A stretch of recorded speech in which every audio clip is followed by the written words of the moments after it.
Okay, this is week eight's video journal. And for this week, we are to complete the APERS assessment and then address some of the strengths and weaknesses from the different areas that we assessed. So I enjoy doing this second portion of the APERS because, like I mentioned before, it really helps me to assess my own classroom. After I completed this assessment, I found that there are still areas that I need to improve in to help my classroom become a high quality one, and also to help focus on improving my classroom to help my students be successful. So there are a few different areas that we were to evaluate during this assignment. So the first area was social competence, and this is an area that I found that I need to focus more on. So I found that I could do a better job at scheduling activities throughout my school day for my students to interact with one another. Most of my activities right now are independent individual activities, and there aren't really too many activities for my students to discuss and work together. So I found that I could start incorporating this more during my school day, especially for activities like science and social studies, where it does I can create activities for this purpose. One area of concern for that, though, I did find was that I did worry about how I was going to group certain students together, just because I thought about the support that they would need. But I think if I do a good job of pairing certain students together, then it might help solve this problem. The Under social competence as well, I found that as far as social skills instruction, I don't do it consistently, but I do it, every now and then. So I have access to a curriculum, the TeachTown curriculum, but I just don't have time to do it on a consistent basis. In my school district, I'm required to hit all of the core subjects, so I find that sometimes that really doesn't leave me much free time in the school day to work on social skills with my students. And then as far as a peer social network at school, we currently don't have one, but it's something that I can bring up to my administration, because I do feel like it would benefit my school, especially because we have 5 special education classrooms. And so I feel like, if we were to introduce some type of peer social network, it would be beneficial for not only the special education students, but also the general education students as well.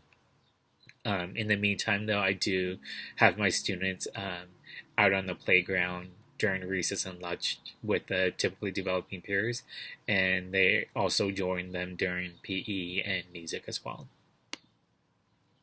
The next area was personal independence and competence. So this is an area that I thought I scored okay in. So I have multiple strategies in place in my classroom to promote independence. So I have things like calendars and schedules up, and I also have a bunch of visuals up as well to help with transitions throughout the school day. I think I could improve in helping to promote self-management skills. For certain students, I have visuals at their desk to help teach them replacement behaviors for some of their problem behaviors. But I feel like I could go even further and, create these visuals for other students in my classroom so they can benefit from this as well. As far as functional behavior, I thought this was one of the areas that I scored highest in, just given my background in behavior. So I haven't had to implement an FBA in my classroom yet, but I feel like I am trained and I am prepared to conduct an FBA if necessary.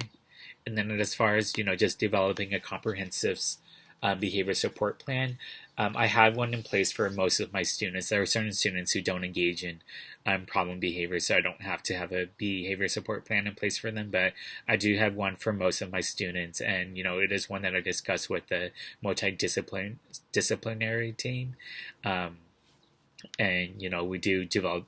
We do agree on strategies that we'll use in replacement behaviors we'll teach, as well as what types of reinforcement to use. And then that plan is also discussed with everybody that comes into contact with the student. The next area was family involvement. So I found that I scored okay in this area. So I have regular communication with parents through behavior logs that I send home on a daily basis. And on these behavior logs, I individualize them by either writing notes from about the student's behavior during the school day. And then I also get notes and questions back from parents when it goes home.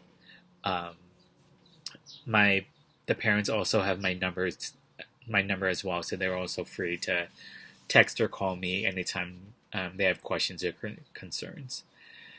My school provides information that is important to families in the form of flyers that go home. So it's not individualized. So it's sent home every now and then. But I feel like I can begin to individualize this so that you know I can help find resources for my parents, especially because a lot of them do every now and then ask me about what kind of resources are available out in the community. So I feel like I can look into it and then help provide that information to my students' parents. One thing though is that I anything that goes home, I do have to get approved by my principal, so I do have to run everything by my administration.